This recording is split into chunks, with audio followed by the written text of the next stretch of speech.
मैयेवर बोलू काही या खंड परिक्रमेच्या 20व्या भागात मी निलिमा टिल्लू तुमचे सहर्ष स्वागत करीत आहे.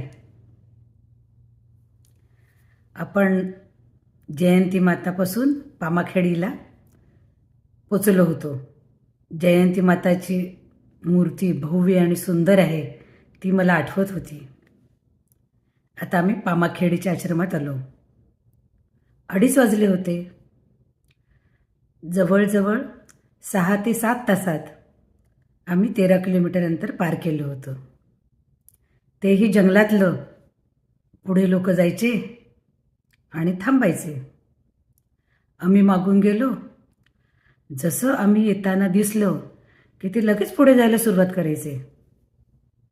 आम्हाला विश्रांतीच नाही जर त्यांच्याबरोबर जायचं असेल तर. मग नंतर आम्ही पण मध्ये मध्ये थांबायला सुरुवात केली. त्या ग्रुपमधले महाराज म्हणाले मला, हे आजोबा काय तुमचं रक्षण करणार? एक रानरेडा आला तो दोघांना घेऊन जाईल. मी म्हटलं हो, पण मला तेवढीच सोबत, मानसिक आधार. आणि तुम्ही लोक तर फटाफट पुढे जातात ना, मग मी काय करणार? पामाखेडीला 2:30 वाजता पोचलो तर सगळ्यांची जेवण झालेली होती. तिथल्या महाराजांनी परत स्वयंपाक केला. जेवण होईपर्यंत 3:30 वाजले. जेवण झाल्यावर मी लगेच निघाले सॅक अडकून पुढे जाण्यासाठी. तर तिथले महाराज म्हणाले, तुम्ही आज जाऊ नका. धर्मेश्वर 13 किलोमीटर आहे इथून आणि पूर्ण हायवेचा रस्ता आहे. एकट्याने जाऊ नका, सकाळी उठून तुम्ही जा. खरं तर श्रीराम मंदिराच्या इथनं जर आपण गेलो ना तर मध्ये मध्ये गावं लागतात. ती आता आपल्याला लागणार नाही आहेत, हायवेने जाणार त्यामुळे. मग त्यांचं मी ऐकायचं ठरवलं. मग बाकीचं काय, केस विंचरणं, डायरी लिहिणं, धोबी घाट, ते सगळं मी करून घेतलं. आश्रम मोठा होता पण वॉशरूमची तिथे सोय नव्हती. हळूहळू ते करतायत जसे पैसे जमेल तसं. या लोकांना मी सांगितलं की उद्या सकाळी मी निघून जाईन. जंगलामध्ये तुमचा सहवास मिळाला त्याबद्दल धन्यवाद. तुमच्यामुळे माझ्या जंगलातले सफर आनंदात झाली, भयमुक्त झाली. तर कशाला जाता तुम्ही? म्हटलं तुम्ही तर 7:30-8 शिवाय निघत नाही ना, आणि लोक मध्ये मध्ये पण खूप थांबतात. म्हणून म्हटलं तेवढे 7-8 किलोमीटर माझी चाल होती पुढे, आणि मला 2 ते 4च्या दरम्यान जाग येतेच आणि ते बरं पडतं. सकाळी उठून कोणीच उठलेलं नसतं. त्या बरेचदा उघड्यावर प्रातर्विधी असतात, मैयेवर आंघोळ करायची असते. ते मला बरं पडतं एकटीला फटाफट आवरायला. आणि 5-5:30ला माझं आवरूनसुद्धा होतं. खरं तर अशी 4-5 तासाची झोप मला कल्याणला कधीच पुरली नसती, पण ही मैयेची कृपा होती. 5-1 तास झोपून दिवसभर उन्हातानात चालून मला मैया साथ देत होती, माझ्याकडनं परिक्रमा करून घेत होती. तिला वाटत होतं मी परिक्रमा करावी, म्हणून तिचा हा आशीर्वाद होता मला. मला खूप छान वाटत होतं. सकाळी उठले आणि मग मी या लोकांचा निरोप घेतला. म्हटलं मी आता पुढे जाते हळूहळू. धन्यवाद तुमच्या सहकार्याबद्दल. मला आवडलं असतं तुमच्यावर यायला, पण तुम्ही लवकर निघत नाही ना म्हटलं. आणि तुम्हाला मी आधी सांगितलं होतं ना मी जाईन म्हणून.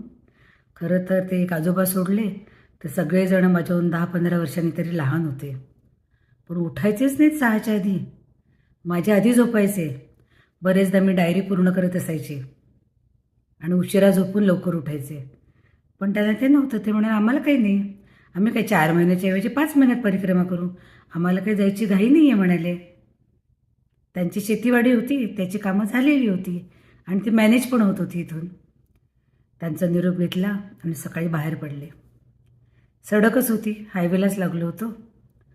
थोडंसं पुढे गेले तर तिथे मला एक पिता पुत्राची जोडी बाईकवरनं येताना दिसली. मला बघून ते थांबले. हे दिव्यांश आणि त्याचे बाबा आहेत. दिव्यांश 11 वर्षाचा आहे, आजच त्याचा वाढदिवस आहे आणि बाईकवरनं चहा आणि पाणी घेऊन सगळ्यांना वाटत आहेत. एक चांगली सेवा देत आहेत ते. आज रविवार आहे तरी ते निघालेले आहेत की मुलांवर चांगले संस्कार व्हायला हवेत. टी व्ही आणि मोबाईल बघतायत त्याच्यासाठी ते मुलाला घेऊन निघालेले आहेत. धन्यवाद.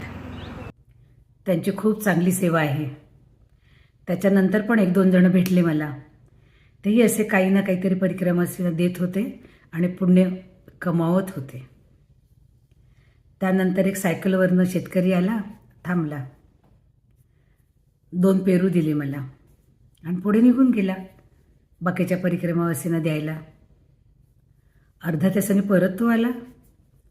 तो म्हणाला, अजून परिक्रमावासी निघाले नाही आहेत, बरेच पेरू राहिलेत. त्याने पुन्हा मला 2-2 पेरू दिले. तो म्हणाला, हे पेरू मी परिक्रमावासींसाठी तोडून आणलेले आहेत, माझ्या घरचे आहेत, त्यामुळे ते मी घरी नेणार नाही. इथेच वाटल्याशिवाय मी घरी जाणार नाही. कसा सेवाभाव असतो ना या लोकांचा. पुढे होतं धर्मेश्वर धाम. इथे धर्मराजांनी पूजा केलेली आहे, लिंग स्थापन केलेलं आहे, म्हणून त्याचं नाव आहे धर्मेश्वर धाम. धर्मेश्वर धाम आश्रम खूप मोठा आहे. तिथे काशी मुनी उदासीन महाराज होते. त्यांनी या आश्रमाचं निर्माण केलेलं आहे. अखंड धुना आहे तिथे. वॉशरूम एवढी स्वच्छ होती ना, मला वाटलं इथे कोणी वापरतच नसेल. बहुतेक लोक पामाखेडीला राहतात का काय माहिती नाही. तसं पामाखेडीला आम्ही गेलो त्या 3-4 परिक्रमावासी बाहेर पडत होते जाण्यासाठी. पण ते कसे जयंती मातापासून 6लाच निघाले होते, त्यामुळे जेवून त्यांना निघायला मार्जिन होता. मला जाता आले नाही. मला वाटलं माझे 3 तास वाया गेले असं वाटलं. पण कधीकधी शरीराला विश्रांती पण हवी असते. तिथे आता सध्या जे महाराज होते त्यांनी मला चहा घेता का विचारलं. नाही म्हटलं तर परत पेरू दिला, नाव लिहून घेतलं. ते उदासीन महाराज जे होते ते शांत झाले आहेत, म्हणजे देवाघरी गेले आहेत. त्यामुळे त्यांचं दर्शन माझ्या नशिबात नव्हतं. पण मला सांगितलं होतं की त्यांचं दर्शन आणि आशीर्वाद घे. समजा महाराज बाहेर कुठे गेले असतील तर त्या दिवशी तिथेच राहा. एक दिवस वाया गेला, परिक्रमावासी पुढे गेले तरी जाऊ देत, पण त्यांचं दर्शन घेतल्याशिवाय जाऊ नको. त्यांचा आध्यात्मिक अधिकार फार मोठा होता. दूरदूरच्या गावातून लोक यायचे त्यांचे सांसारिक प्रापंचिक अडचणी सोडवण्यासाठी, आणि हे महाराज ते सोडवत असत. पण माझ्या नशिबात नव्हतं. ते जे लिंग होतं तिथे चित्र आहे. पांडवांनी लिंगाची पूजा करतानाचं चित्र भिंतीवर लावलेलं आहे. ते खाली मैयेमध्ये होतं. जसं तिथे पाणी यायला लागलं डॅममुळे, तसं ते त्यांनी वर आणून इथे त्याची स्थापना केलेली आहे. आश्रम खूपच छान आहे. तिथल्या महाराजांनी विचारलं मला, थांबणार का जेवायला? मी म्हटलं नाही, 10च वाजत आले होते ना. टिपराच 10 किलोमीटर होतो इथून. म्हटलं 3-1 तासात 2.5-3 तासात मी आरामात पोचेन तिथे बरोबर जेवणाची वेळ येईल, म्हणून नाही म्हटलं. त्यांचा निरोप घेतला आणि बॅग उचलली जाण्यासाठी. मी बाहेर पडत होते तर ते माझ्यासोबत होते ना महाराज आणि ते शेटे काका नाशिकचे, ते देवळात येताना दिसले. मी निघताना त्यांचं थोडं आवरलं होतं. ते शेटे काका माझ्याशी बोलायलाच तयार नाहीत. महाराज म्हणाले, निघालात का, लवकर आलात तुम्ही वगैरे बोलले.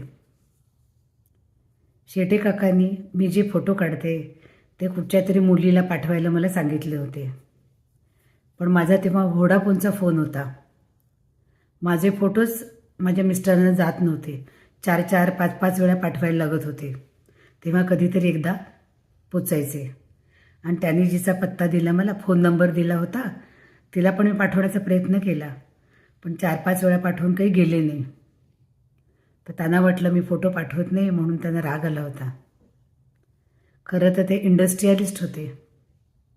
100-150 कामगार आहेत म्हणाले माझ्या इंडस्ट्रीमध्ये. पण त्यांनी पूर्वी 15-20 वर्षापूर्वी आपण फोन वापरतो ना छोटासा, तो आणला होता. खरं तर आपल्याला जर परिक्रमेचे फोटो हवे असतील तर मोठा फोन त्यांनी आणायला हवा होता ना. जर त्यांनी हा कधी माझा परिक्रमेचा व्हिडिओ बघितला तर शेटे काका, मी तुमची माफी मागते. मला फोटो पाठवता आले नाहीत म्हणून मी पाठवले नाहीत. कृपया राग नसावा. त्याने बघितलं तर त्यांना समजेल. मग ते बोलले नाहीत, तर तशीच मी पुढे जायला निघाले. आता इथेच थांबते. बाकीचा वृत्तांत पुढच्या भागात. नर्मदे हर.